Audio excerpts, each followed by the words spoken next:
This video summarizes Defensive Asset Allocation, or DAA, from Keller and Keuning's 2018 paper on SSRN. The big idea is simple. Use two canary assets as an early warning system and only dial up defense when those canaries look weak, while still rotating into the strongest risky assets when conditions are healthy. A lot of defensive allocation systems protect well in crashes, but they often spend a huge amount of time in cash or bonds.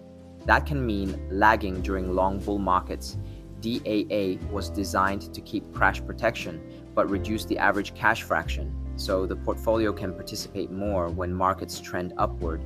Instead of measuring market health using the entire risky portfolio, DAA uses a separate protective set called the Canary universe, like the canary in a coal mine.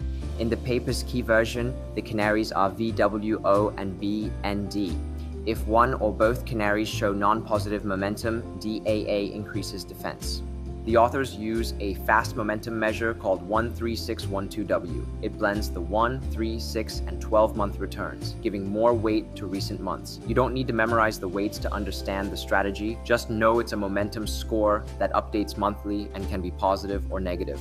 Here's the DAA rule in its cleanest form. Each month, first, compute momentum for VWO and BND. Count how many are bad, meaning momentum is 0 or below. Call that number B. Then DAA uses a breadth parameter B equals 2, so the portfolio shifts in 3 steps. If both canaries are healthy, no crash protection. Stay fully in the risky sleeve. If one canary is weak, go half defensive. If both are weak, go fully defensive. And when DAA goes defensive, cash is modeled as the best momentum bond from a cash/bond set like SHY, IEF, LQD. Now the growth engine. DAA still uses a classic idea, relative momentum, also called relative strength. You rank the risky assets by momentum and hold only the top performers, equal weighted.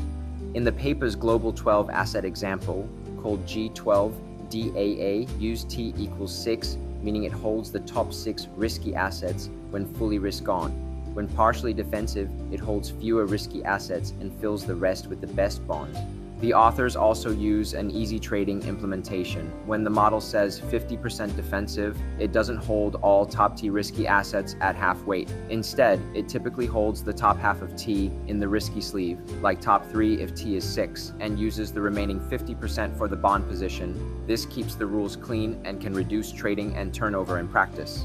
To evaluate a defensive strategy, the paper doesn't just show returns, it emphasizes max drawdown because avoiding deep losses is the whole point of defensive, cash fraction because too much time in bonds can cause underperformance, and drawdown sensitive metrics like UPI, plus the author's own K ratios like K25, which heavily penalize strategies that exceed a 25% drawdown threshold. In other words, it's not return at all costs, it's return with guardrails. Here's why DAA grabbed attention. In the paper's DAAG 12 test using canaries VWO and BND, breadth B equals 2 and top T equals 6, the out-of-sample period from December 1993 to March 2018 shows about 12.9% CAGR with a 9.0% max drawdown and an average cash fraction around 28.8%. Meanwhile, the passive equal weight benchmark for those same risky assets had a drawdown around 39% in that sample, with a much lower CAGR. That's the pitch in one line. DAA aims to stay invested most of the time, but seriously cut drawdowns when the canaries start failing. The paper also offers intuition. BND turning weak can align with rate shocks or shifting bond conditions that often pressure risk assets. VWO emerging markets can act like a global risk appetite gauge because EM is often more sensitive when investors go risk off. None of this is magic or guaranteed, but as a combined signal, the authors found it surprisingly effective across long backtests.